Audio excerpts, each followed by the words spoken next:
오늘은 룻기 강의 세 번째 시간으로 룻기 1장 11절로 14절 말씀을 통하여 붙잡는 신앙이 인생을 회복해 합니다 라는 제목으로 말씀을 전하며 오늘도 주시는 은혜를 함께 받고자 합니다.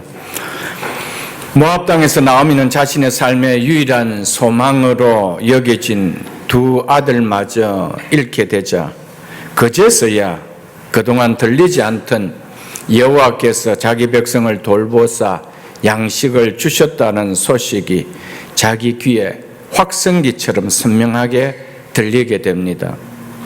그러자 10년이 넘는 세월을 보낸 모압 땅에서 일어나 고향 베들레헴으로 돌아오는데 두 며느리 오르바와 룻도 시어머니 나오미를 따라 함께 자기 자신들에게 어떤 인간적 희망도 줄 수 없는 것처럼 보이는 베들레헴으로 나섰다는 것입니다. 함께 나선 두 며느리의 인생을 생각할 때 베들레헴에 가서 소망이 보이지 않는 늙은 시모인 나와 함께 살기 위해 따라온다는 것은 너무나 무모한 행동으로 여겨졌기에 나오미는 두 며느리 오르바와 룻에게 너희 각자의 새 삶을 출발하기 위해서 각기 너희 친정으로 돌아가라라고 타이르며 이별의 입맞춤까지 하였습니다. 그렇지만 시어머니 나오미가 왜 자기들에게 친정집으로 돌아가라라고 하는지 시어머니의 성품을 잘 알았던 그들이기에 소리 높이 울며 아닙니다. 우리는 어머니와 함께 어머니 백성에게로 돌아가겠습니다 하며 시어머니 나오미의 공고를 거절하며 따라가겠다라고 강력하게 나섭니다. 인간적으로 볼 때 이 두 며느리의 행동은 너무나 귀하고 이쁘다는 것을 우리가 느낄 수가 있습니다. 이런 시대에 이런 며느리를 본다는 것은 축복 중에 축복이 아닐까요? 너무나 귀한 은행, 귀한 사람인 것을 우리가 볼 수가 있습니다. 두 며느리의 거절에 나오미가 따라오지 말고 돌아가야 하는 이유를 구체적으로 설명하며 두 며느리를 다시 설득을 시킵니다. 그 내용이 오늘 본문인 11절로 13절 말씀입니다. 먼저 11절을 보겠습니다. 나오미가 이르되 내 딸들아 돌아가라. 너희가 어찌 나와 함께 가려느냐. 내 태중에 너희의 남편 될 아들이 아직 있느냐. 나오미가 며느리들을 향하여 내 딸들아라고 부릅니다. 이는 단순히 내 집에 들어온 며느리가 아니라 딸로 여긴 마음으로 나오미가 진심으로 며느리들의 행복을 바라는 간절한 마음에서 이렇게 딸이라고 불렀던 것이었습니다. 며느리와 딸을 대하는 것은 분명 차이가 있을 것입니다. 그래서 결코 며느리라 여기지 않고 내 딸들아라고 하며 나오미는 진심으로 이 며느리들을 딸들의 행복처럼 여기면서 간절한 마음으로 이렇게 표현을 했다는 것입니다. 내 딸들아 너희가 어찌 나와 함께 가려느냐. 나를 따라와서 너희에게 희망을 줄 만한 어떤 것이라도 나에게 보이는 것이 있느냐. 이런 의미로 이렇게 말을 했습니다. 전혀 시어머니 나오미에게는 그들에게 줄 수 있는 희망은 하나도 보이지 않았습니다. 그런 나를 따라올 이유가 있느냐라고 했던 것이었습니다. 그러면서 내 태중에 너희의 남편 될 아들들이 아직 있느냐고 또한 말합니다. 이 말은 오늘 우리 시대를 살아가는 우리에게는 이런 말이 굉장히 낯섭니다. 그러나 이것은 구약의 배경을 가지고 이 말을 이해를 해야 됩니다. 이 말은 내 태중에 아직도 아들이 더 있어 그들이 너희의 남편이 될 수 있겠느냐라고 이야기하고 있습니다. 없지 않느냐. 그러니 돌아가라라고 하는 것입니다. 늙은 나이라 아들을 도저히 낳을 수도 없다는 것을 너희도 알지 않느냐. 그러니 나에게 너희를 위한 무슨 희망이 있다라고 나를 따르고 한다라면 그것은 안 된다. 나에겐 너에게 어떤 희망도 줄 수 없으니 돌아가라 라고 이야기한 것이었습니다. 이것은 나오미가 신명기 25장 5절로 6절에 나타난 구약의 이스라엘의 결혼 규례인 계대 결혼을 규례를 고려하여서 한 말입니다. 남편이 자식 없이 죽을 경우 가문의 대가 끊어져 버립니다. 그래서 대가 끊어진 것을 막기 위하여 그 부인이, 즉 형수가 되겠죠, 남편의 동생과 결혼하여 대를 잇게 하는 결혼 규례였습니다. 이것은 율법이 규정한 구약의 이스라엘의 결혼 규례로서 이렇게 한 것은 과부가 된 여성을 보호해 주는 차원에서 하나님께서 주신 법이었습니다. 당시 과부가 된 사람에게는 사회보장제도가 전혀 있는 것이 없었습니다.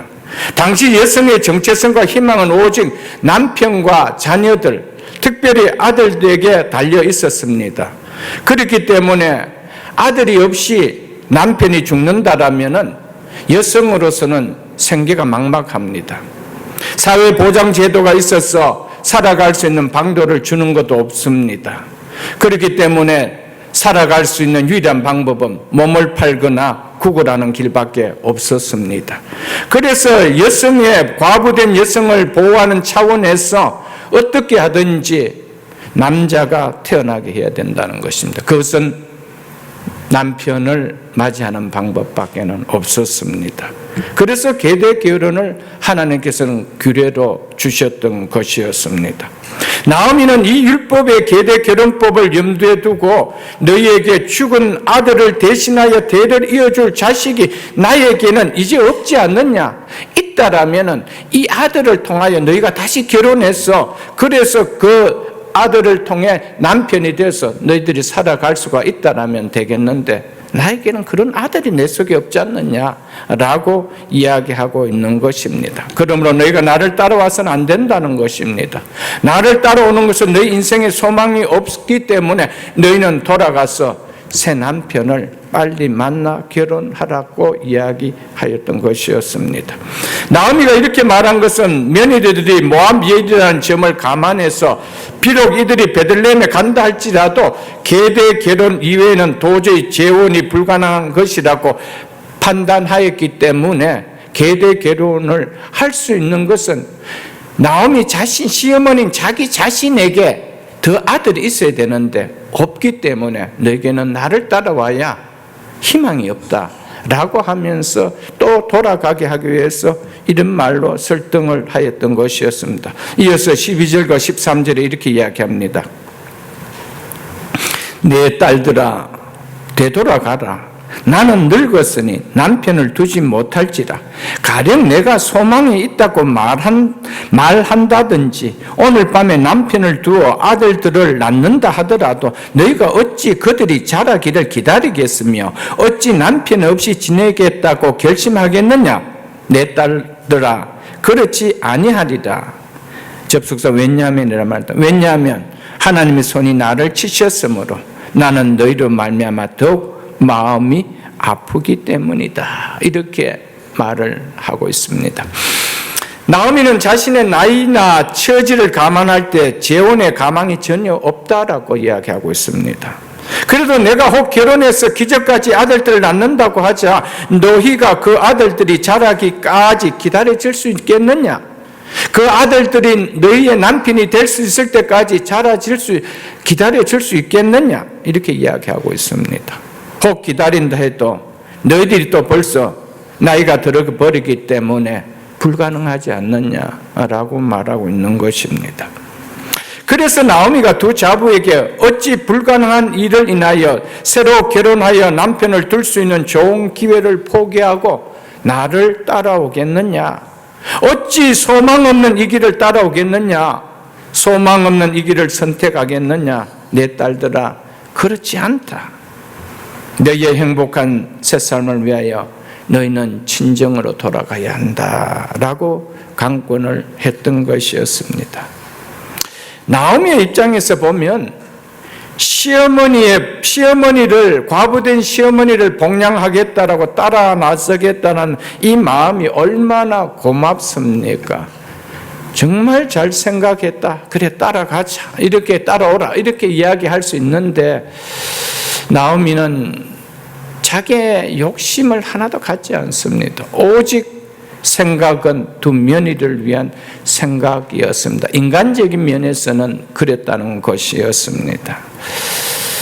그렇기 때문에 이 고부간의 관계가 얼마나 아름답겠어요. 서로를 위한다라는 것은. 며느리, 시어머니 입장에서는 며느리를 자꾸 써먹으려만 하고 일만 시키려고 하고 부려먹기만 한다라면 그 며느리가 시어머니를 존경하겠어요? 존경할 수가 없지요. 그리고 똑같이 또 며느리도 입장에서 자기만 챙기고 부모를 공양하지 않는다라면 그 어찌 이런 일이 일어날 수가 있겠습니까? 사랑하는 성도 여러분, 예수 그리스도를 믿는 우리는 어찌하든지 나오미와 같은 시어머니 되십시오. 아멘. 그리고 룻과 같은 며느리 되십시오. 아멘. 그러면 됩니다. 우리 시어머니만 나오미 같이 되기를 하나님 앞에 기도하지 마시고요. 나를 룻과 같은 며느리 되게 해달라고 기도하십시오. 그리하면은 문제는 해결되어질 것입니다.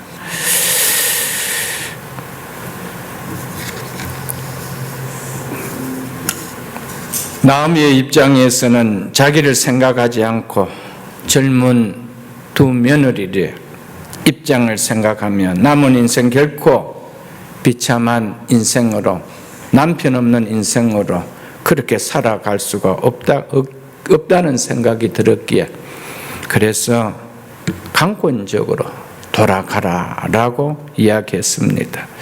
이 모든 것을 고려해 볼 때 두 며느리가 모압으로 돌아가는 것이 가장 현명하다는 생각을 나오미는 결정하고 내렸던 것 같습니다. 두 며느리는 아직 젊기 때문에 모압으로 돌아간다라면 최소한 재혼할 가능성은 있다는 것입니다. 그래서 친정집으로 돌아가서 새 남편의 아내가 되는 길이 너희를 가장 행복하게 하고 안락하게 하는 길이기 때문에 가라라고 그랬던 것이었습니다. 11절로 13절에 보면은 남편이라는 단어가 4번이나 나오는 것을 우리가 볼 수 있을 것입니다. 나오미와 두 며느리의 희망은 남편을 얻는 데 있었기 때문에 내게 남편이 있느냐? 남편이 없지 않느냐? 계속 남편 이야기를 하고 있습니다. 그래서 과부인 룻과 오르바에게 재혼하는 것만이 이들에게 유일한 소망이었기 때문에 돌아가 새 남편 집에서 위로를 받으며 살아야 되지 않느냐라고 했던 것이었습니다. 지금 시대가 아닙니다. 3000년 전 시대를 지금 이야기하고 있습니다. 이 시대는 모든 생계는 남자들이었습니다. 여자는 생계권이 없었습니다. 그래서 고작 한다는 것이 뭡니까? 밭에 가서 이삭을 줍는 것 외에서는 없었습니다. 그리고 국을 하는 것밖에 없었습니다. 그래서 우리 하나님께서 가장 먼저 돌봐야 될 사람이 누구라고 이야기해요? 과부와 나그네와 어린 고아와 외국인들이라고 그렇게 말씀한 것을 우리는 기억할 수가 있을 것입니다. 그 당시에는 혼자서 산다는 것은, 그리고 봉양해 줄 자식이 없다라는 것은 불행 중에 불행이었습니다. 그래서 구약 시대는 아기를 낳지 못하는 것은 정말 하나님의 저주로 여겼습니다. 그래서 그토록 아들을 달라고 했던 이유가 시대 상황이 그래서 그랬습니다. 지금은 얼마든지 여자도 혼자 살아갈 수 있고 여자도 얼마든지 혼자서 생계를 유지해 갈 수가 있는 시대였지만 그때는 그렇지 않았기 때문이었다는 것이었습니다. 그러면서 13절 중반절에 이렇게 이야기하죠. 내 딸들아 그렇지 아니하니라. 여호와의 손이 나를 치셨으므로 나는 너희로 말미암아 더욱 마음이 아프도다 하며.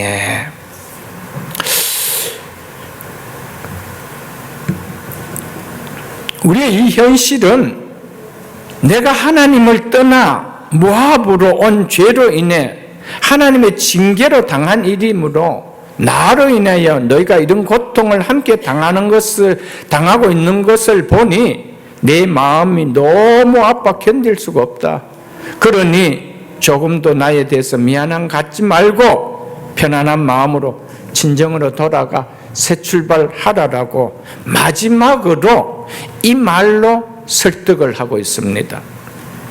두 며느리를 설득하는 마지막 카드를 나오미가 뭐를 꺼내서 말하고 있습니까? 여호와께서 나를 치셨으므로, 이렇게 이야기하고 있습니다. 이것이 나오미가 이들을 설득시키는 마지막으로 꺼낸 카드였습니다.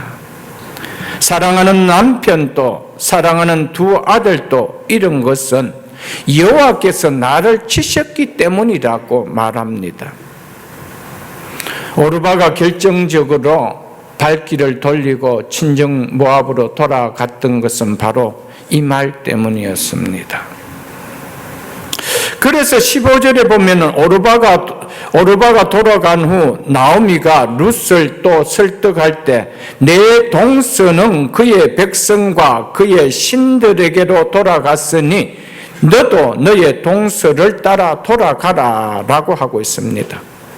그냥 네 동서 친정집으로 돌아갔다, 너도 동서를 따라 그만 돌아가라, 이러면은 문장이 되어집니다.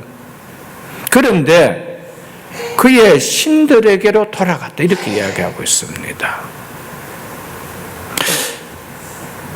룻이 이렇게 말할 때는, 나오미가 이렇게 말할 때는 룻에게 이렇게 말한 의도가 있기 때문에 이렇게 말한 것입니다.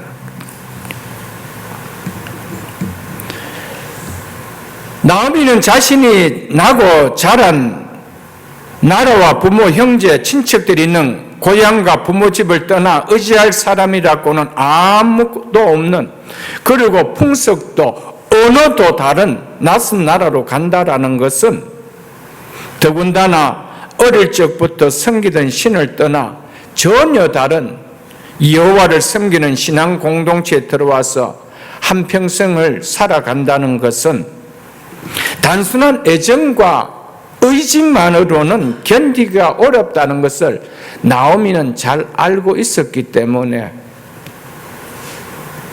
동서는 그의 신들에게로 돌아갔다라고 이야기하고 있습니다.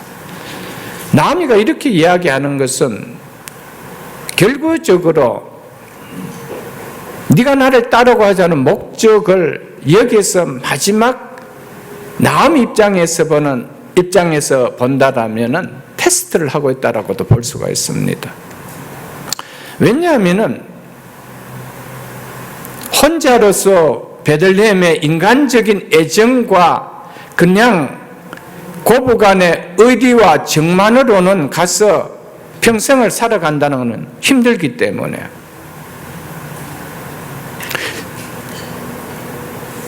여호와 하나님이 어떤 하나님인가를 네가 알면은 따라올 수 있지만은 그렇지 않으면 따라올 수 없다라는 겁니다. 그래서 내가 그들에게 전한 여호와에 대한 신앙이, 나오미가 두 며느리에게 전한 그 여호와에 대한 신앙이 확실하지 않고는 따라올 수가 없었기에 나오미는 며느리들의 여호와의 신앙을 확인하고자 두 며느리를 설득하는 마지막 카드를 꺼낸 것이 뭐냐면 여호와께서 나를 쳤다는 거예요. 자, 이 말을 들은 오르바는 내 남편을 거둬가신 여호와라면은, 그리고 우리의 삶을 이렇게 치신 신이라면은 내 삶을 희생하며 그 땅에 가서 살 이유가 있겠느냐는 것이죠. 이것이 결정적이었습니다. 여호와가 치셨다. 여호와는 어려운 상황 속에서 회복해 주실 줄만 알았는데 이 어려움을 준 것이 원인 인자가 여호와였다는 것입니다. 우리 고모스 씨는 그렇지는 않은데 이렇게 생각하는 것이죠. 마지막 룻이 따라오려면은 내가 지금까지 이야기한 여호와의 신앙이 확실하지 않다면 이는 따라올 수 없다는 겁니다. 그래서 마지막 지들을 설득시키면서 꺼낸 카드가 여호와께서 나를 치셨다. 너희 남편을 친 것도 여호와였다. 이걸 이야기하고 있는 거예요. 그래서 오르바는 이 말을 듣고 떠납니다. 사랑하는 성도 여러분, 우리는 하나님을 믿어도 내가 생각하고 내가 만든 하나님을 믿으려 해서는 안 됩니다. 우리는 적어도 하나님이라면은 이러해야 한다는 것을 자기가 설정해 놓습니다. 자기의 생각을 가지고 신이 계신다라면, 하나님이 계신다라면 이 정도는 돼야 되지, 이렇게는 해야 되지. 이것을 누가 설정하느냐? 자기가 설정합니다. 그리고 그 하나님을 믿으려고 나옵니다. 그런데 성경 말씀을 들어보면은 내가 생각했던 하나님과 너무 달라. 하나님은 그럴 수가 없는데, 하나님이라면 어찌 그럴 수가 있어? 하나님이라면 적어도 이렇게 정도는 해줘야 될 텐데, 모든 설정을 누가 만드느냐? 내가 만든 바이블을 가지고 하나님을 믿으려고 하는데 성경이 기록한 바이블을 들을 때는 이게 매치가 안 되는 거예요. 그러니까 뭡니까? 그런 하나님이라면 난 믿지 않겠다는 겁니다. 이게 오르바였습니다. 우리가 많은 경우에 진짜 복음을 이야기하면은 떠납니다.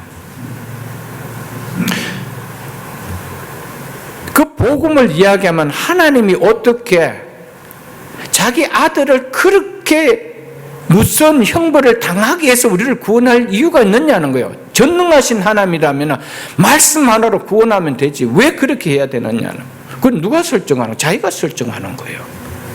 하나님이라면 능력 있는 하나님인데 왜 이렇게만, 자기가 설정하는 것이죠. 그 자기가 설정한 하나님, 이 프레임 속에서 성경이 말할 때 내가 만들어 놓은 프레임으로 짜놓은 그 하나님하고 매치가 되지 않으면 나 그 하나님 안 믿겠다는 거예요, 여러분. 많은 사람들이 복음을 전해도 믿지 못한 이유가 중에 하나가 뭡니까? 하나님이 계시다면은 이 악한 세상에 악인들을 싹 쓸어버리면 될 텐데 왜 쓸지 않느냐는 거예요. 왜 그대로 두고 있느냐는 거예요. 그러면서 하나님 있다라고 이야기할 수 있느냐, 이렇게 이야기합니다. 정말 하나님 계시면은 악한 자들을 싹 쓸어버려야 되지. 쪽집게 뽑아내듯이 다 뽑아내야 되지. 그럼 누구부터 제일 먼저 뽑아내야 됩니까? 자기부터 뽑혀 나가야 되죠. 그건 자기는 괜찮은 사람이라고 얘기한단 말이에요. 여러분, 이런 모든 것들이 하나 예지요, 여러분들. 성경은 왜 그렇게 하셨는지. 그래서 성경을 통하여 성경의 하나님을 받아들이지 아니하고는 우리는 믿음이 들어올 수가 없는 것이죠. 그렇기 때문에 신앙생활은 내 생각을 내려놔야 되는 거예요. 그래서 하나님께서 뭐라고 말씀했습니까? 내 생각은 너희 생각과 다르다, 이걸 이야기하고 있습니다. 우리 생각과 하나님 생각이 같으면 하나님은 바이블을 주실 이유가 없습니다. 우리 생각과 하나님의 생각이 다르기 때문에 하나님께서 바이블을 주시고 그 바이블을 믿으라고 이야기하는 것이죠, 여러분들. 하나님의 관심은 절대로 세상적으로 잘 사느냐 못 사느냐 여기지 않습니다. 우리의 관심은 오직 육신적으로 잘 사느냐 못 사느냐 여기에 관심이 있죠. 그래서 하나님을 믿는 1차적인 목적도 뭡니까? 이 땅을 살아가는 동안 육신적으로 보다 더 잘 살고 싶어서, 보다 더 풍족하게 누리고 싶어서, 그 이유거든요. 그것을 우리가 예수님 당시에 예수님을 많은 따랐던 무리들이 그것을 보여주지 않았습니까? 끼니를 걸러가면서까지 예수님을 따라다녔습니다. 예수님이 우리의 인생의 문제를 해결해 주실 수 있는 무슨 말씀을 해 주실 거야, 이분은 분명히 뭔가를 드러내실 거야 하면서 그들은 끼니를 굶어가면서 예수님을 따라갔습니다. 그래서 예수님께서 오병이의 기적을 통하여 그들은 기적의 떡과 기적의 고기를 친히 먹었던 사람들이었습니다. 그런데 하나님 자기 생각과 자기가 따랐던 예수님의 말씀의 생각이 매치가 되지 않자 다 떠나가 버렸습니다. 다 떠나갔어요, 여러분. 끼니를 굶어가면서까지 주님을 따랐던 그들이 자기 생각과 맞지 않을 때 그 말씀은 너무 어렵다, 그러면서 다 떠나가 버렸습니다. 여러분, 우리의 관심은 오직 어디에 있습니까? 육이 잘 되는 것. 하나님의 관심은 거기 없습니다. 그래서 이미 이 생각 자체가 다릅니다. 너희 생각과 내 생각은 다르다, 이렇게 이야기합니다. 그러니까 이스라엘의 백성들이 주님을 따랐을 때 너희 생각은 내 생각이 다르다는 것을 예수님께 드러내보니까 예수님께서 그렇게 기적을 베푸는 것을 보면서 다 떠나가 버리는 거예요. 이 생각이 깨져야 되는 거예요. 주님의 생각과 우리의 생각이 다르고 하나님의 생각과 우리의 생각이 다르다. 성경은 우리 생각을 맞춰주는 것이 아니에요. 결국 믿음을 주시고 이성적으로 받아들여지지 않는 것을 믿게 하시는 것, 그것이 믿음입니다. 아멘. 그래서 하나님의 관심은 절대로 육신적인 것에 있지 않습니다. 세상적으로 잘 사느냐 못 사느냐 있지 않습니다. 네가 많이 배웠느냐 많이 배우지 못했냐 여기에 있지 않습니다. 네가 지위가 높았냐 낮았냐 거기에 있지 않습니다. 하나님의 관심은 오직 하나님 백성이 하나님 백성답게 사느냐, 여기에 관심이 있는 거예요. 네가 내 백성이라면은 내 백성답게 사느냐, 여기에 관심이 있지. 네가 잘 사느냐 못 사느냐, 많이 배우느냐 많이 배우지 못했느냐, 높은 지위에 있느냐 없느냐, 하나님 거기에 일차적인 관심이 전혀 없습니다. 하나님의 관심은 당신의 백성이 하나님 백성답게 사느냐, 여기 있기 때문에 그렇게 살지 않을 때 세상적으로 잘 사는 것을 하나님은 손을 대버리십니다. 그렇지 않을 때 네가 많이 배웠느냐, 많이 배우는 것을 손을 대버립니다. 높은 지위를 손을 대버립니다. 하나님 백성답게 살지 못하도록 만드는 그 환경들을 하나님은 흩어져 버리신다는 것이죠. 하나님도 우리와 똑같이 거기에 관심이 있다라면 그것을 치실 이유가 없습니다. 그것을 흩어져 버리실 이유가 없습니다. 하나님의 관심은 내 백성에게 내 백성답게 사느냐, 여기에 관심이 있기 때문에, 그래서 그렇게 살지 못했을 때 네가 그렇게 관심 두고 사는 것 자체를 흩어서 네가 내 백성인 것을 깨닫고 그렇게 살기를 원한다는 것이 하나님의 마음입니다. 그래서 흩으시고, 그래서 때로는 치시고, 그래서 때로는 징계를 하시죠. 그런데 우리는 어떻게 했습니까? 하나님인데 하나님 백성을 이렇게 하면 되느냐, 이렇게 이야기한다는 것이죠. 이것이 오르바의 생각이었습니다. 그래서 오르바는 떠났습니다. 그런데 룻은 떠나지 않았습니다. 이것이 확연하게 다릅니다. 사랑하는 성도 여러분, 하나님은 당신의 백성들을 당신의 백성답게 사는 바른 길로 이끌기 위하여 때로는 고난을 통하여 그 사실을 깨닫게 하시고, 그래서 나오미처럼 일어나 베들레헴으로 돌아서게 만드는 것이 하나님의 손길이라는 사실입니다. 우리가 히브리서를 한번 보겠습니다. 신약성경 히브리서 12장 5절로 말씀을 한번 보겠습니다. 히브리서 12장 5절로 그 이하 말씀을 좀 보겠습니다. 367쪽입니다. 신약성경 367쪽 히브리서 12장 5절 이하를 보겠습니다. 내 아들아, 주의 징계하심을 경히 여기지 말라. 누가 징계하심을요? 주께서 징계하심을 경히 여기지 말라, 가볍게 여기지 말라라는 것. 그런 말씀을 할 때 가볍게 듣지 말라라는 겁니다. 그에게 꾸지람을 받을 때 낙심하지 말라.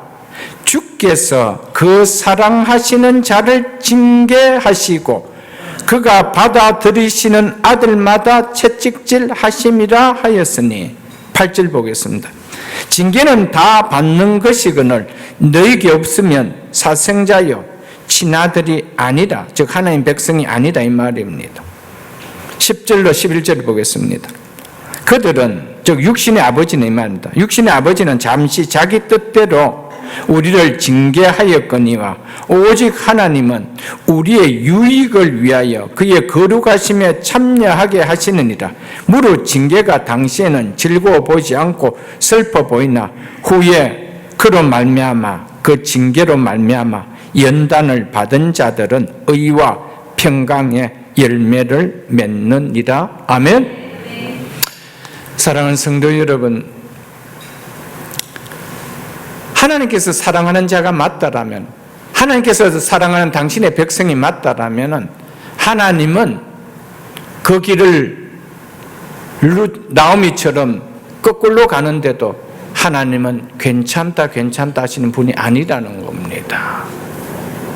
여호와께서 치신다라는 것을 나오미는 깨달았던 것이죠. 그러나 오르바의 생각은 달랐습니다. 신은 자기 백성을 치지 않는다라고 여겼습니다. 그래서 그 신에게 돌아간 거예요. 사랑하는 성도 여러분, 하나님은 우리의 육신적인 것, 세상적인 것에 관심을 두시는 분이 아닙니다.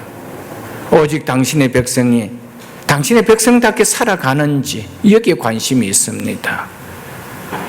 그래서 그 길로 가지 않고 세상적인 것에 관심을 가짐으로 말미암아, 그래서 딴 길로, 멸망의 길로 갈 때는 세상적인 것을 하나님은 반드시 건드리십니다. 치십니다. 흩어버리십니다. 그것이 성경 전체에 나오는 이야기입니다. 언약을 맺은 이스라엘 백성이지만 하나님은 70년간 바벨론에 포로로 팔아버리십니다. 왜 그러십니까? 내 백성이 내 길로 가지 않기 때문에. 사랑하는 성도 여러분, 그래서 내 아들아 주의 징계하심을 경히 여기지 말라. 이런 말씀을 들을 때 경히 여기지 말라, 가볍게 여기지 말라라고 말씀하고 있음을 우리는 기억할 수 있기를 주의 이름으로 축복합니다. 나오미는 여호와의 손이 나를 치셨다라고 고백을 했습니다. 이것은 결코 하나님을 향하여 원망하는 말이 아닙니다.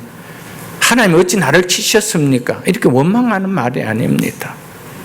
하나님 앞에 자신의 잘못을 깨달았음을 고백하고 있습니다. 하나님께서 치셨다라면, 하나님께서 당신의 백성에게 치셨다면 당신의 백성이 내가 당신의 백성답게 살지 못했기 때문이라는 것을 깨달았다 이 말입니다. 만일 나오미가 자신이 당한 고난과 슬픔의 원인을 하나님의 징계로 받아들이지 않고 자연적인 일로, 우연적인 일로 된 것으로 받아들였다라면, 세상적인 말로 재수가 없어서 그런 일이 생겼다라면 유대 땅에 하나님께서 먹을 양식을 주셨다는 소식이 들렸다더라도 갈 이유가 없었습니다. 그는 베들레헴에 갈 이유가 없었습니다. 하나님께서 징계하셨는데, 하나님께서 징계하셨기 때문에 가는 것이죠. 이걸 깨달으니까 하나님께서 나를 징계하셨구나. 그렇다면 하나님께서 나를 징계하신 이유가 있지 않느냐는 거예요. 우리가 부모가 자식을 징계할 때 자식이 그 징계를 어떻게 받아들입니까? 아, 이렇게 살지 말라라고 하는구나. 이걸 받아들이면 돌아오죠, 여러분들. 나오미는 여호와께서 나를 치셨다는 것은 회개를 하는 거예요. 그러니까 이제는 내가 돌아가면은 이제는 그렇게 살지 않겠다라는 것이죠. 그리고 나오미는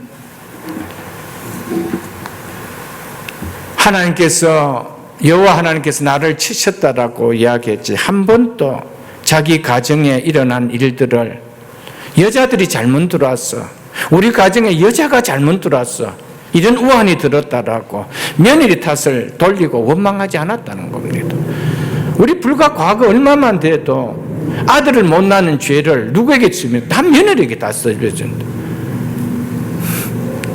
그런 성을 구별하는 인자가 여자에게 있습니까? 없습니다. 오직 남자에게 있습니다. 그런데 억울하게 얼마나 옛날에 많이 희생당했습니까, 여러분들? 얼마나 많이 희생당했어요, 여러분들. 아들만 못 낳아도 그렇고요. 집에 누가 들어가서 시아버지가 세상을 떠난다든지 아들이 세상을 떠난다든지 하면은 며느리 잘못 들어와서 남편 잡아먹는 시아버지 잡아먹는 귀신을 끌고 들어온 여자라고 막 난리를 지기고 안 그럽니까, 여러분들? 여러분, 얼마든지 나오미는 그럴 수 있었습니다. 그런데 여호와께서 나를 치셨다. 여러분, 가정에 무슨 일이 일어나도요, 자녀들 통해서 무슨 일이 일어나도요, 자녀들 핑계 돌리지 마시고요, 모든 것을 하나님 내 잘되라고, 내가 바른 길로 가지 않고 있기 때문에 나를 깨우치는 채찍인 것을 기억하십시오, 여러분들. 그럴 때 여호와께서 나를 치셨으므로, 여호와께서 나를 치셨으므로 여기 답이 있습니다, 여러분들. 그렇다면 치신 여호와라면은 그 여호와는 다시 회복케 하신 여호와다는 말입니다. 이 답을 지금 이야기하고 있는 것이거든요. 우리에게 고난의 징계를 주심은 잊었던 하나님을 생각나게 만들기 위함이었습니다. 나오미에게 그런 고난의 징계가 들어오자 까마득히 잊고 있었던 하나님이 기억이 났습니다. 하나님이 생각이 났습니다. 그래서 이런 현상까지도 여호와께서 나를 치셨다라고 생각이 든 것이었습니다. 남편 칠 때까지도 그 생각이 전혀 들지 않았습니다. 어쩌다가 내 남편이 세상 떠났지, 뭐 잘못 먹었나, 건강이 안 좋아서 그렇나, 이런 생각을 했지, 여호와가 나를 치셨다라고 생각을 전혀 못했습니다. 고난의 징계는 잊고 있던 하나님을 깨닫게 하는 사건이라는 것을 기억하십시오. 하나님을 마음에 담게 만드는 사건이라는 것을 우리는 생각해야 됩니다. 그래서 나오미는 여호와의 손이 나를 치셨으므로라며 여호와 하나님을 말합니다. 자기가 당한 고난을, 하나님을 떠난 자기의 잘못으로 인한 여호와 하나님의 징계였다라고 고백하고 있다라는 것입니다. 하나님 앞에서 이보다 더 진실함이 있을까요? 이 고백은 나오미의 진실함을 이야기하고 있습니다. 하나님 앞에 자신의 잘못을 깨닫는 것보다 진실함은 없습니다. 자신의 잘못에 대한 솔직한 고백보다 바른 회개는 없습니다. 여기에 회복의 역사가 일어납니다. 우리는 무슨 일이 있어도 어쩌다가 이런 일이 일어났고, 우리가 운이 없어서 이런 일이 일어났고, 상황이 이래서 일어났다, 이렇게 생각이 참 많습니다. 우리는 하나님 앞에서 하나님께서 이렇게 한 것을 깨달아야 됩니다. 그 신앙은요, 항상 맑습니다. 항상 맑아요, 여러분들. 깨끗합니다. 그 사람의 삶의 길은 항상 말씀 위에 살고자 하는 일이 일어나죠. 그러나 하나님 앞에서, 어떤 사건 앞에서 진실하지 못하다라면은 거긴 회개가 일어날 수가 없다라는 겁니다. 나오미는 너무 진실한 고백을 했습니다. 여호와께서 나를 치셨다. 무슨 말입니까? 모든 것이 나의 문제였습니다. 모든 것이 나의 문제였습니다. 여호와 하나님을 떠난 나의 문제였습니다. 여호와 하나님을 바르게 섬기지 못했던 나의 문제였습니다. 이거보다 진실한 고백이 있나요? 모든 잘못은 나에게서 출발했던 나의 진실함을 드러내는 그 신앙을 하나님이 어찌 회복시켜 주지 않겠어요, 여러분들? 나오미는 남편도 잃고 두 아들마저도 잃은 것은 자신을 향한 하나님의 징계라고 말합니다. 두 며느리가 과부된 원인도 자기 때문이라고 말합니다. 그래서 나오미가 너희로 말미암아 더욱 내 마음이 아프다고 한 이유가 여기에 있었습니다. 자기 때문에 며느리들이 아픔을 겪는다고 생각하니 마음이 더 찢어질 것 같다는 것이죠. 여러분, 우리가 자녀들을 생각하고 우리가 남편을 생각하고 우리의 가정의 환경들을 생각할 때 나 때문에 저런 일을 당하고 있다라는 그런 생각을 우리가 좀 가질 수가 있어야 된다는 것이죠. 그래서 내 마음이 더욱 아프다는 것이죠. 안 그러면 어떡합니까? 상대방은 비방하죠. 당신이 잘 살았으면, 당신이 안 그랬으면, 너희들이 안 그랬으면, 네가 잘했으면 모든 방향의 화살을 남에게 다 돌려버립니다. 그럼 그 가정이 싸움판이죠. 그 가정이 여러분 어떻게 회피할 수 있나요, 여러분들? 나오미는 모든 것이 나 때문이었다.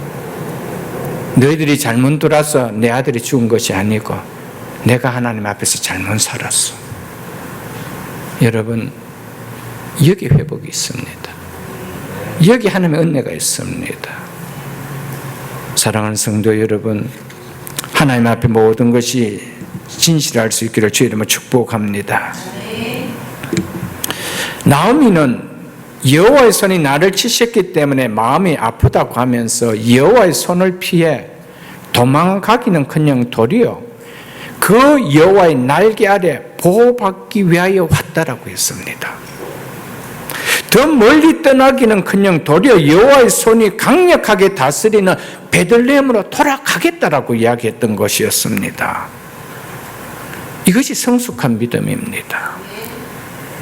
성숙한 신앙은 모든 일이 하나님의 통치하에 있는 하나님의 주권을 인정하는 신앙에서 나옵니다.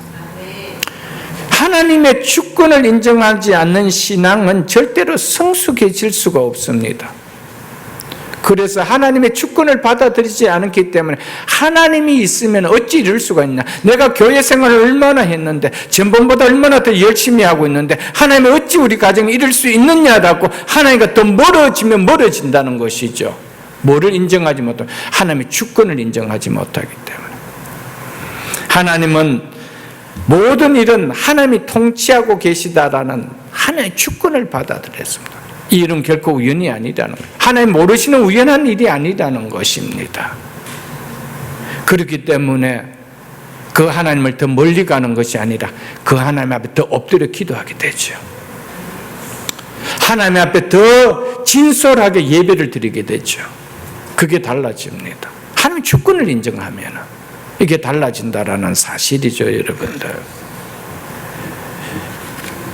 나오미는 하나님의 주권을 인정하는 믿음이 있기 때문에 자신의 삶을 이렇게 텅 비게 하신 하나님을 원망하기보다 도리어 하나님의 견고한 다스림을 받기 위하여 그분의 날개 아래로 들어왔다라는 겁니다.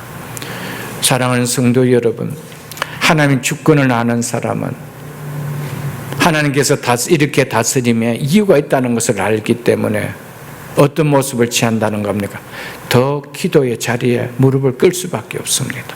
더 예배의 자리에 더 나갈 수밖에 없다는 것이죠. 더 말씀의 자리 앞에 나갈 수밖에 없다는 것이 왜? 하나님의 주권이기 때문에. 그러나 하나님이 치셨다라면, 하나님이 계신다라면, 내가 이렇게 교회 생활하고 내가 이런 직분을 가지고 이렇게 교회를 섬기고 있는데 나를 치셨다라면 이거는 아니지 않냐 하면서 더 멀리 가고 더 멀어졌다라면 여러분 거기 기도가 있겠어요? 멀어진 삶에 기도가 있고 예배가 있겠어요? 더 점점 영적으로는 더 무너지죠. 더 무너질 수밖에 없습니다. 성숙한 신앙은 하나님의 주권을 인정하는 겁니다. 모든 것은 하나님의 통제 안에 있다라는 겁니다. 하나님이 모르게 하시는 일은 없었다라는 것을 우리가 받아들이는 것입니다. 여기에 회복케 하시는 하나님의 은혜가 임하는 체험을 맛보게 되고요, 여기에 반전케 하시는 하나님의 축복이 임하는 것을 우리가 경험하게 되어지는 것입니다. 또 나오미는 하나님의 언약의 이름인 여호와를 호칭하면서 하나님의 손이 아닌 여호와의 손이 나를 치셨다라고 했습니다. 이것은 하나님의 언약 안에 있는 자기 백성을 하나님은 반드시 회복시키신다라는 믿음이 들어있는 고백입니다. 여호와라고 고백할 때는 하나님의 언약의 이름을 부르는 겁니다. 나는 하나님의 언약의 백성이라는 거예요. 그 언약의 백성인 나를 하나님께서 치셨다는 거예요. 그렇다면 언약 안에 있는 하나님의 백성인 나를 다시 또 뭐도 하신다는 겁니까? 회복해도 하신다는 겁니다. 이것을 믿는 고백이 여호와께서라고 하였던 것이었습니다. 그래서 나오미는 진노 중에서도 긍휼케 하시는 하나님을 깨달았습니다. 그래서 여호와의 날개 아래 내가 들어가겠다, 여호와의 날개 아래 은혜를 받기 위하여 내가 돌아오겠다라고 고백했던 것이었습니다.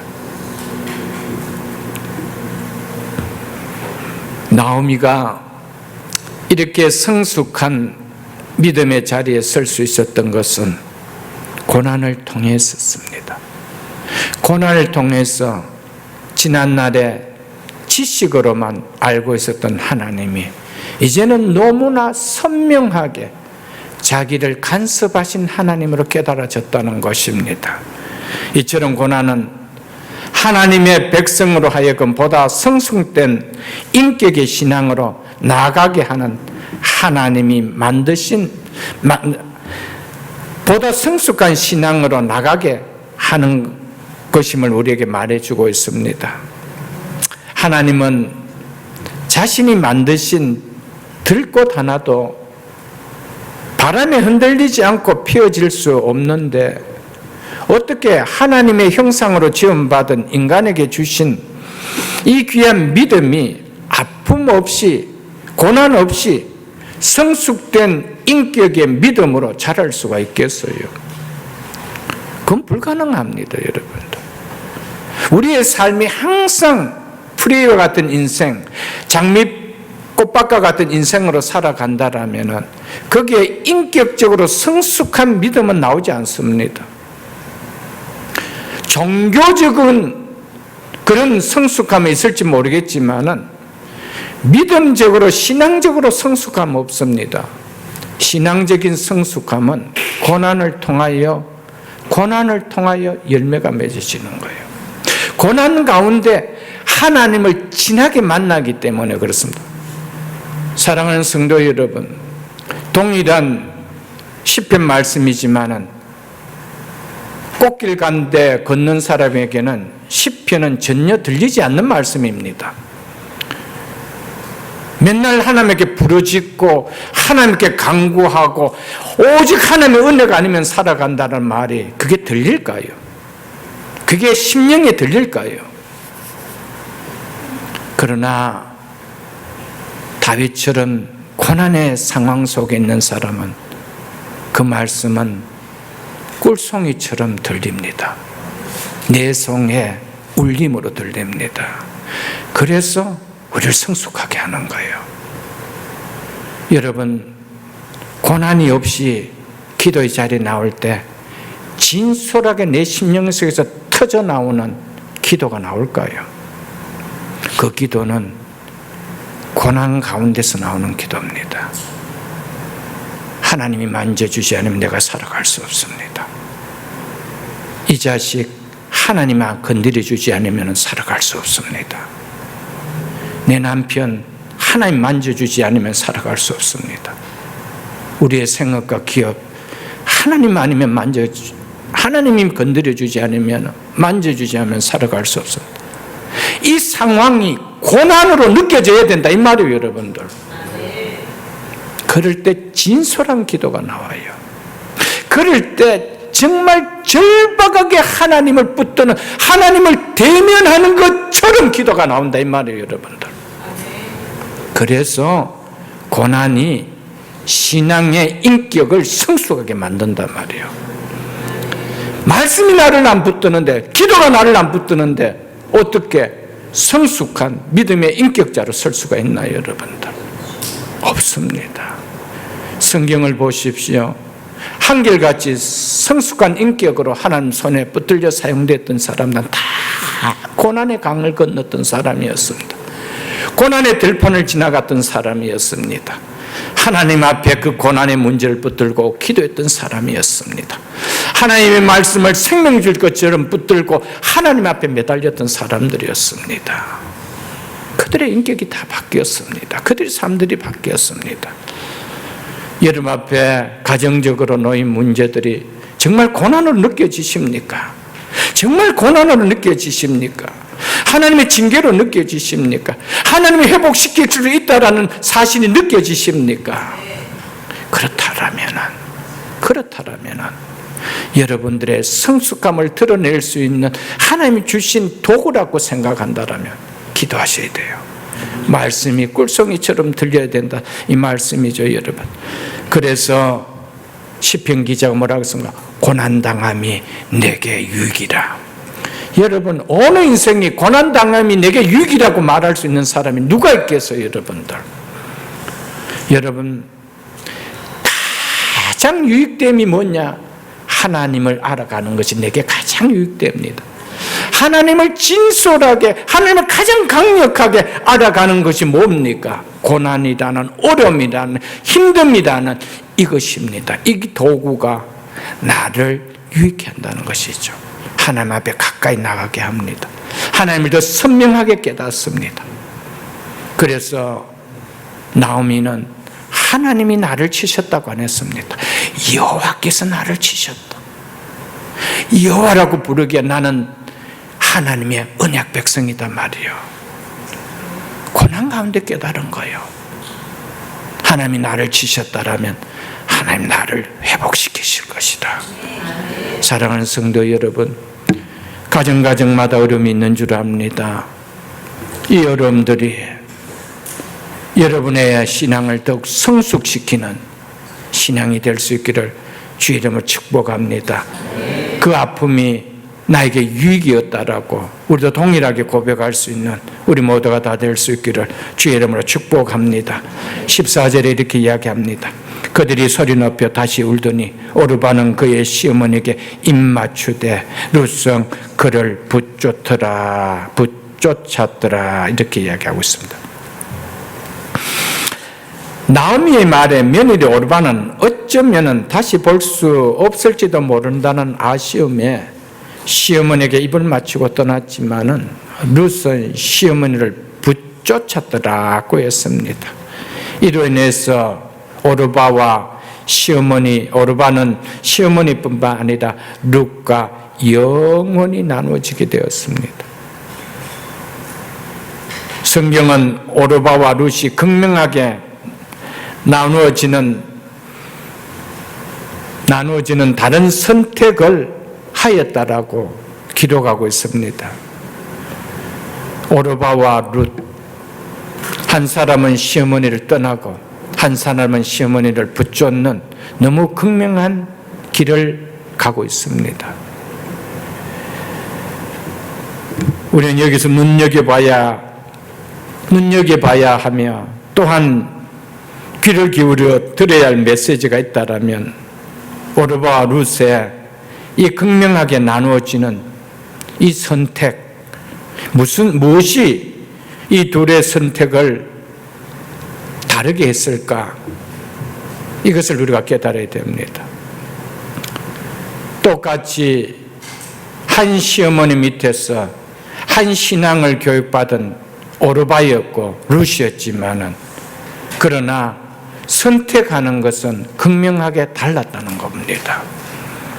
교회 안에도 똑같습니다. 똑같은 메시지를 듣고 똑같은 신앙 교육을 받고 똑같이 살아가는데 삶의 선택해 나가는 그 삶의 걸음은 너무 다르다는 것이죠. 사랑하는 성도 여러분, 결국 우리가 하루하루 선택하는 것이 내 삶을 만들어가고 내 인격을, 내 인생을 만들어갑니다. 선택이 우리를 만들어가는 겁니다. 내가 무엇을 선택했는가, 그 선택의 결과가 내 삶을 만들고 내 인생을 만드는 거예요. 룻이 어떻게 보아스를 만나게 되었고, 보아스를 만나서 다윗을 얻는 증조모가 될 수가 있었고, 다윗을 통한 예수 그리스도가 오는 조상이 될 수가 있었습니까?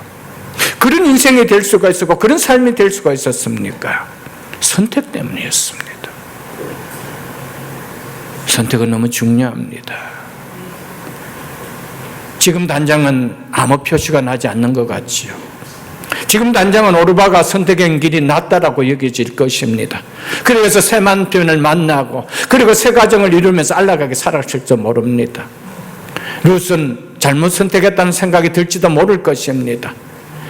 가서 늘 하는 일이 추수밭에 가서 이삭을 줍는 생활이었습니다. 홈리스 같은 생활이었습니다. 그러나 그 결과는 그 선택이 옳았다라는 것을 극명하게 보여줍니다. 사랑하는 성도 여러분, 믿음으로 선택했다면 그 길이 옳다라고 확신하십시오. 그 길에 그 후에는 반드시 그 옳음을 드러내는 열매가 나타난다는 것을 확신하십시오. 그렇지 않으면 룻처럼 따라올 수가 없습니다. 룻과 같은 선택하면서 그 길을 따라올 수가 없다라는 것입니다. 오르바는 시어머니 나무에 대해서 끝까지 섬기고자 하는 인간적인 효심이 있었습니다. 그리고 시어머니를 통하여 들은 신앙도 따르고 싶은 마음도 있었습니다. 그것은 사실입니다. 그래서 시어머니를 따라 베들레헴을 가려고 고향 모압을 떠나 여기까지 따라온 것이었습니다.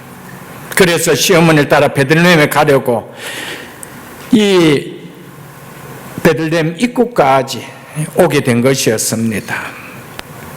또 한편으로는 시어머니를 간다면 한평생 과부로 모든 것을 낯선 땅에서 힘든 인생을 살아야 한다라는 자신의 앞날에 대한 부담과 걱정도 있었을 것입니다.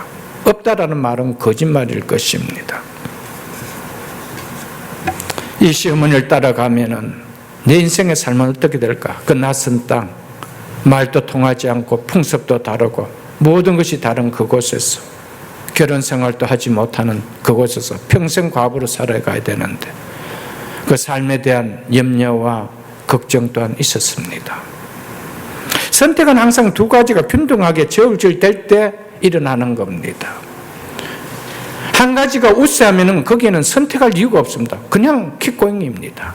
선택이라는 것은 항상 저울질입니다. 이것이 좋을까? 이것이 좋을까?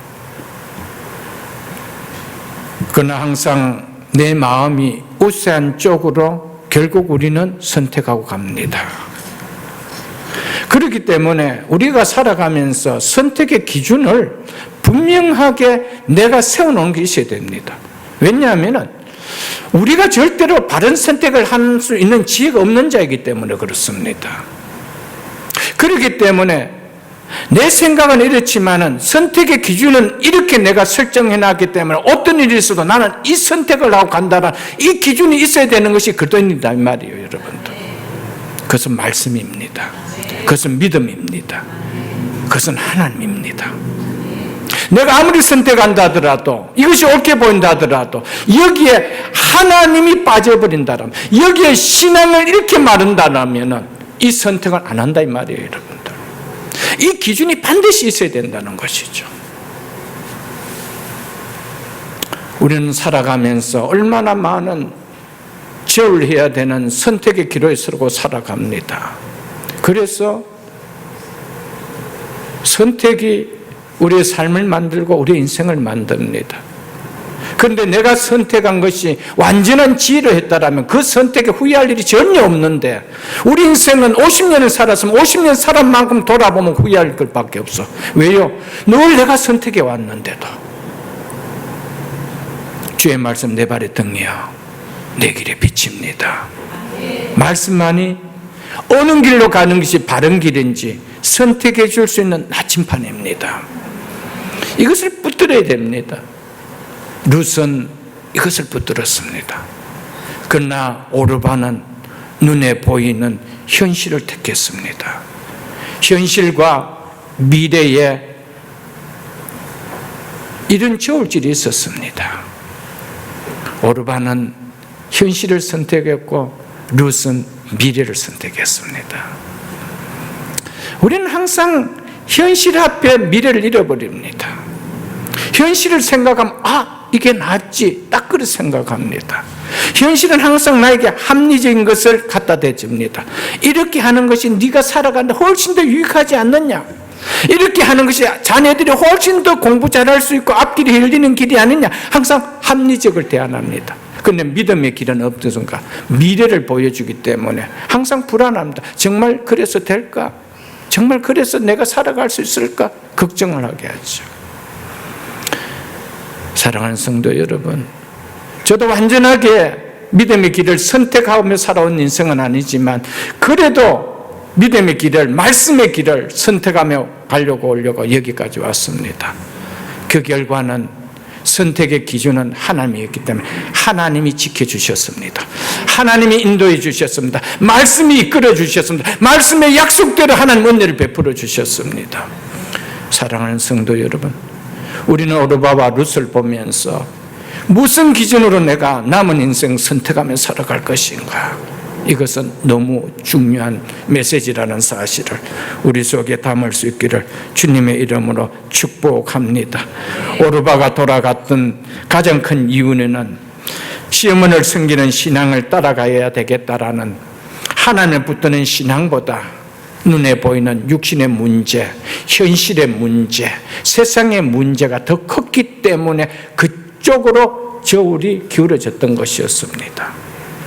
우리는 교회도 다니고 하나님도 믿는다라고 이야기하고 아침마다 큐티도 한다라고 이야기하지만 뭔가를 정할 때 보면은 그것이 얼마나 내 앞에서 육신적으로 또 세상적으로 이것이 더 합리적이지 않느냐라는 저울질을 할 때가 너무 많다는 것이죠. 거기는 시간이 지나면 항상 후회할 것밖에 없습니다. 왜요? 심은 대로 거뒀기 때문에 그렇습니다. 힘들어도 룻처럼 내 선택의 기준은 믿음이야. 내 선택의 기준은 믿음의 어머니를 따라가는 거야. 이게 확고하게 있어야 돼요, 여러분들. 그럴 때 하나님이 그 인생을 채워주십니다. 그렇지 않고는 하나님은 그들에게 다시 바른 선택을 할 수 있도록 어떻게 됩니까? 자기가 지금까지 선택하고 살아온 그 환경들을 흔들어야 되는 거예요. 흔들지 않고는 어떻게 살아야 되는지 그게 그렇게 와닿지 않는 거예요, 여러분들. 왜? 늘 합리적으로 살아가기 때문에 그만큼은 내가 살아가고 있는 거예요. 숨 쉬면 살아가고 있는 거예요. 별로 아쉬움이 없는 거예요. 힘든다고 하지만 그렇게 뼛속까지 아쉬움은 없는 거예요. 그러나 거기 더 나가서 뼛속까지 아프게 하는 징계가 오면 그제서야 말씀을 들을 때 눈물도 쏟아지고 기도하지 말라 그래도 하나님 전에 나와서 눈물 흘리며 기도하고 그러지요. 그 속에서 무엇이 일어납니까? 성숙함이 일어나죠. 하나님은 그런 자들들을 사용하십니다. 하나님은 성숙하지 않은데 하나님은 당신의 일꾼으로 사용하지 않습니다. 그래서 목회자들이나 선교자들이 보면 참 그런 고난의 시간들이 참 많은 것 같은 것 같아요. 그래서 하나님을 더 의지하게 하고 하나님 아니면 안 된다라는 믿음, 기도를 하게 만들고 모든 것이 좋으면 왜 기도해요, 여러분들? 환경이 다 좋은데 뭐 기도할 것이 뭡니까? 왜 기도합니까? 어려우니까 기도하는 거 아니에요? 왜 기도합니까? 힘드니까 기도하는 거 아니에요? 근데 기도할 제목도 없어. 기도할 제목도 없을 많고 어려움도 없어. 힘듦도 없어. 여러분, 언제 기도가 나오고 언제 성숙함을 드러내는 하나님을 더 알아가는 그런 성숙된 인격의 믿음이 우리 속에 세워질 수 있을까요, 여러분? 여러분 속에 어려움이 있다라는 것을 더 성숙하게 만드는 것을 기억하시고요. 우리의 마음 속에 가장 성숙한 믿음은요, 우리의 삶 속에서 무엇을 선택하고 살아가는지 보면은 저분이 성숙한 믿음이다. 아직 미성숙한 어린아이 같은 믿음이다. 이것이 여러분 드러난다는 것이죠. 여러분 무엇을 하시든지 항상 내 선택하는데, 내가 뭔가를 계획 세우는데 여기 하나님이 계시는가? 여기에 믿음이 더 세워지는 건가? 신앙을 더 세우게 하는 건가? 이걸 꼭 기억해야 됩니다. 교회를 더 사랑하게 되고 또 주님의 몸된 교회를 더 가까이 나가는 것인가? 이걸 꼭 생각해야 된다는 것이죠. 그렇지 않을 때 우리의 선택은 항상 오르바처럼 현실적인 문제, 육신적인 문제, 세상적인 문제, 훨씬 더 마음이 당겨 나가서 그렇게 우리가 선택하게 된다라는 사실입니다, 여러분들.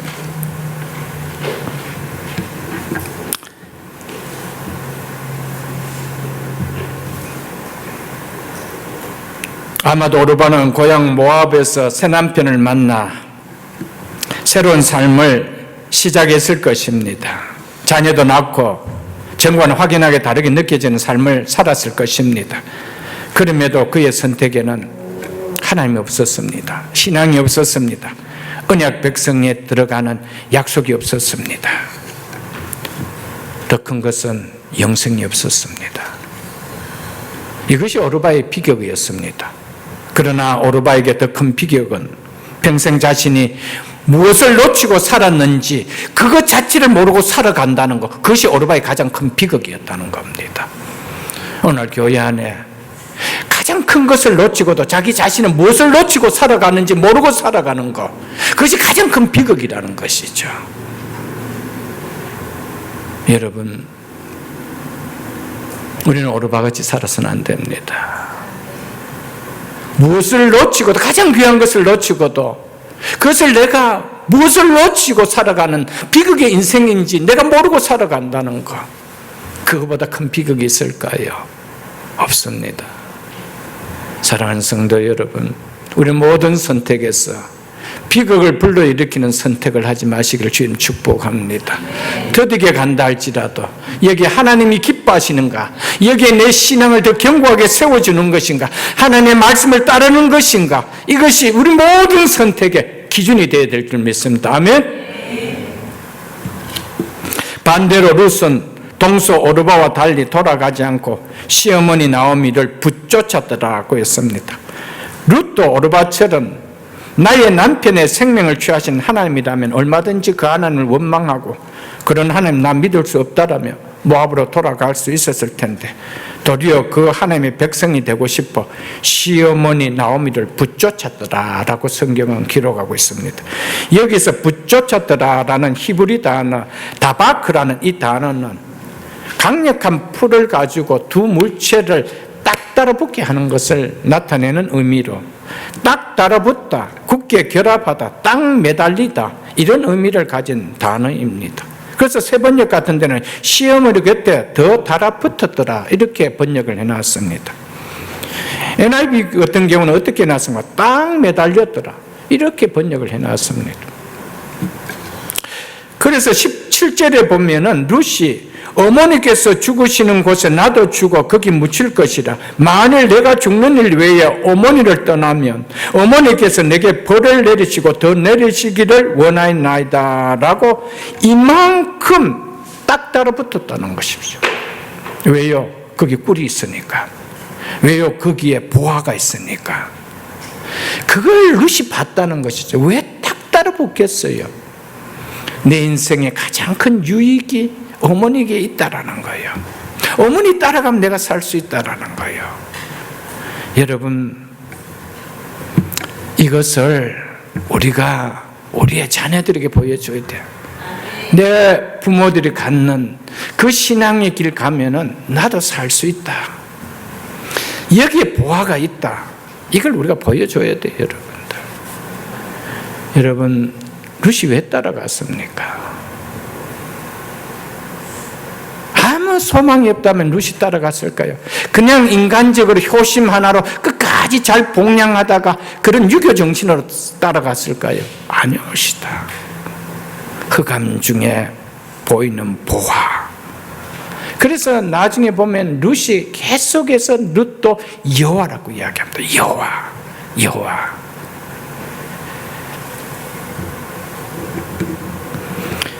룻은 나에게 믿음을 준, 나에게 여호와 하나님의 신앙을 심어준 이 염원을 떠나서 나라는 자신이 존재할 수 없다라는 것을 룻은 깨달았습니다. 그래서 룻은 시어머니를 붙쫓았더라. 딱 매달렸더라. 딱 결합했더라. 이렇게 성경은 말하고 있습니다. 사랑하는 성도 여러분, 여러분과 저는 하나님을 떠나서 존재할 수 없는 존재임을 믿습니까? 우리는 예수 그리스도를 떠나서 살 수 없는 존재인 것을 믿습니까? 우리는 주의 몸된 교회를 떠나서 살 수 없는 존재인 것을 믿습니까? 그러면 붙잡는 신앙 되어야 됩니다. 하나님을 붙잡고 예수 그리스도를 붙잡고 말씀을 붙잡고 교회를 붙잡는 신앙 될 수 있기를 주의 이름으로 축복합니다.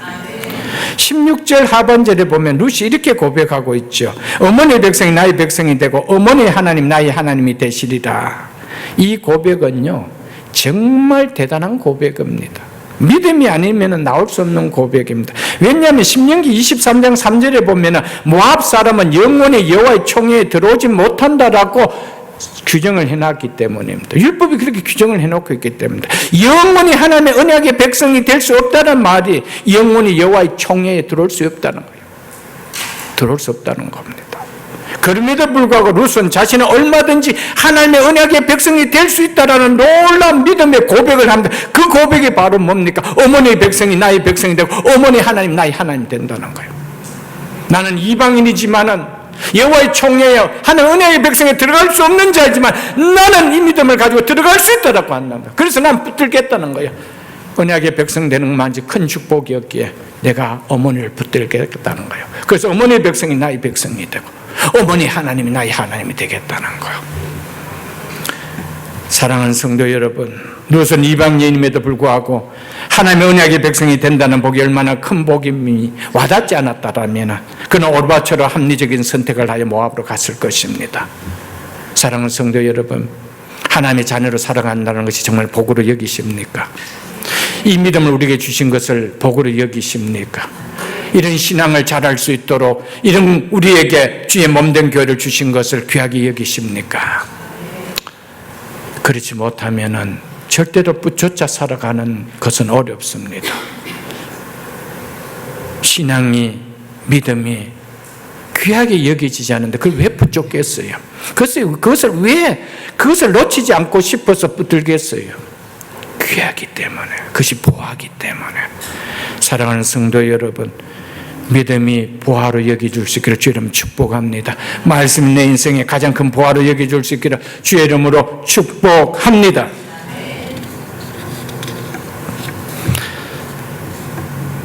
룻이 보인 하나님을 전폭 신뢰하는 이 믿음으로 인해서 룻은 하나님의 총회에 들어올 수 없는 모압 사람인데도 불구하고 하나님의 언약의 백성을 되는 축복을 누리게 되면요, 더 나아가서 이방인임에도 불구하고 예수 그리스도 메시아가 오게 하는 다윗의 증조모가 되는 놀라운 축복을 받습니다. 아멘. 여러분, 정말 내가 예수 그리스도를 말미암아 하나님 백성이 된 것을 정말 복 중에 복으로 여기십니까? 이 복을 조금이라도 흘려버리고 조금이라도 내가 희석버리면 안 되겠다는 이런 믿음이 있어야 되는 거예요. 여기 회복이 일어나고 여기 하나님 우리 가정에 주신 축복이 있다는 사실을 우리는 꼭 기억해야 됩니다. 아멘. 하나님은 우리에게 축복하시고 우리에게 은혜를 베푸실 때 반드시 믿음의 통로를 통하여 은혜가 들어오게 하시고요, 복이 흘러 들어오게 하시지요. 절대로 믿음이 없는데 하나님의 은혜와 복은 흘러 들어오지 않습니다. 룻이 어떻게 이런 은혜를 받고 이런 복을 누렸습니까? 믿음 때문이었습니다. 믿음이었습니다. 사랑하는 성도 여러분, 믿음을 소중하게 여길 수 있기를 주님의 이름으로 축복합니다.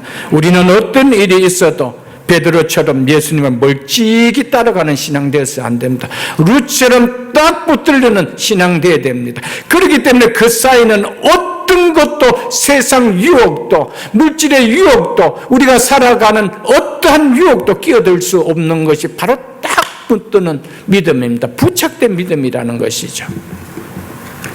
그렇지 않으면 우리는 멀찍이 떨어가면 항상 그 사이에는 시험거리가 돌아요. 우리를 믿음을 믿음을 잃게 하고 믿음을 흔들게 하는 시험거리가 들어오죠. 그래서 넘어지고 자빠지고 깨어지고 그러는 거예요.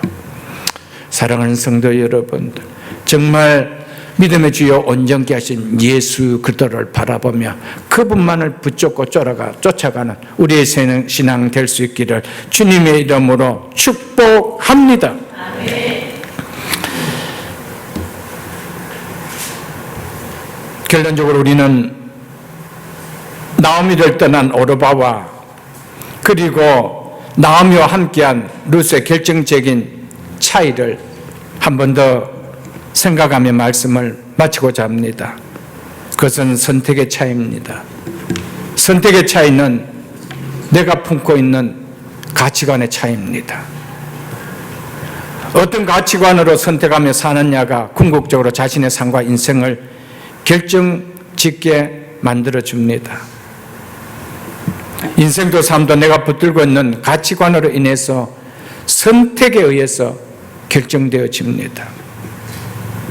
어떤 선택을 하느냐에 따라 인생이 회복되며 역전되기도 하고 또 무너지기도 합니다.